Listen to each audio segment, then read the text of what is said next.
Yang kedua, rekod jualan. Dokumen yang mengandung ini catatan aktiviti jualan yang dilakukan. Contohnya, bil tunai, resit, invoice, slip daftar tunai. Okey, semua rekod-rekod yang berkaitan dengan aktiviti jualan akan direkodkan dalam rekod jualan. Okey, yang ketiga ialah rekod pembelian. Dokumen yang mengandung ini catatan aktiviti pembelian yang dilakukan. Contohnya, bil tunai, resit, invoice, slip daftar tunai.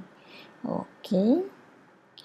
Dan yang seterusnya, keempat, rekod kos operasi. Rekod kos operasi ialah dokumen yang mengandung catatan aktiviti perbelanjaan atau kos perniagaan selain daripada kos pembelian barang niaga.